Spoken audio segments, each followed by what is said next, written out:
इस क्वेश्चन को ध्यान से सुनिए। इस क्वेश्चन में क्या कहा गया है, क्या आपको इसका आंसर आ रहा है?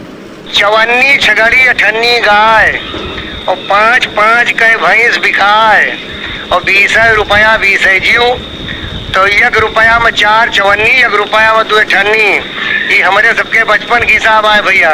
तो बताओ कि कै बकरी रही है और कै गाय रही है, कै भैंस रही है। 20 रुपया में 20 जानवर हुए चाहिए। जय श्री सीताराम। देखिए, इस प्रकार के प्रश्नों से पाला हमें तब पड़ता है जब कोई बड़ा बुजुर्ग हमारे सामने होता है। ये आज के इंग्लिश मीडियम वाले छात्र इस क्वेश्चन को न कभी सुने होंगे, न उनके सामने प्रश्न आया होगा। तो चलिए देखते हैं इस प्रश्न में क्या है और इसका हल क्या होता है। कि चाचा ने समझा करके फिर थोड़ा हिंट भी दे दिया है, मतलब बात में तो कुछ दम है। उनके कहने का मतलब क्या है इसको समझिए आप। एक बकरी की कीमत है 25 पैसे और एक गाय मिलती है 50 पैसे में। एक भैंस का दाम है 5 रुपये और कहा जा रहा है कि अगर आपको 20 रुपये दे दिया जाए और कह दिया जाए कि उस 20 रुपये में आपको 20 जानवर खरीदने हैं इसी में से, तो कितने जानवर कितने पैसे में आप लेंगे? उन जानवरों की संख्या इन्हीं 20 रुपयों से खरीदने पर 20 ही होनी चाहिए, ये ध्यान रखना है। चाचा ने हिंट दिया है कि 1 रुपये में 4 चवन्नी होती है, मतलब 25 पैसे के 4 सिक्के होते हैं, और 1 रुपये में 2 अठन्नी होती है, इसका मतलब 50 पैसे के 2 सिक्के होते हैं। तो दया अब बताना ही पड़ेगा कि इसका आंसर क्या होता है। तो चलिए, अगर आपको खुद लगाना है तो वीडियो को कुछ देर के लिए पॉज कर दीजिए, रोक दीजिए और फिर लगा के आंसर हमें बताइए। और अगर नहीं लगाना, केवल समझना ही है, तो वीडियो को पूरा देखिए। हाँ दोस्तों, तो आपने सोच ही लिया होगा कि इसका आंसर क्या होगा। इसका सही आंसर होगा 14 बकरियां खरीदेंगे हम 3.5 रुपये में, 3 रुपये 50 पैसे में, और 3 गाय खरीदेंगे 1.5 रुपये में, 1 रुपये 50 पैसे में, 50 पैसे के 3 सिक्के से, और 3 भैंसें लेंगे हम 15 रुपये में, मतलब 5 रुपये की 3 भैंस लेंगे हम, तो ये जाएगा 15 रुपये। हम टोटल करेंगे तो आएगा 14 3 17 3 20 जानवर हो गए हैं, और इन रुपयों को जोड़ेंगे तो 0 5 5 10 0 कैरी 1 3 1 4 1 5 5 10 0 कैरी 1 1 1 2, ये इसका आंसर है। लेकिन वास्तव में ये लगाने का इसका नियम क्या है? ये एक 2 वेरिएबल्स वाला क्वेश्चन है और ये क्वेश्चन सॉल्व होगा इस टेक्निक पर। इसका नेक्स्ट वीडियो हम दूसरे एपिसोड में लाएंगे। इसका जो आप लगाने का प्रयास कीजिएगा, हम थोड़ा सा हिंट दे रहे हैं। इसका आंसर इस प्रकार से आएगा। x हमने मान लिया है भैंस की संख्या,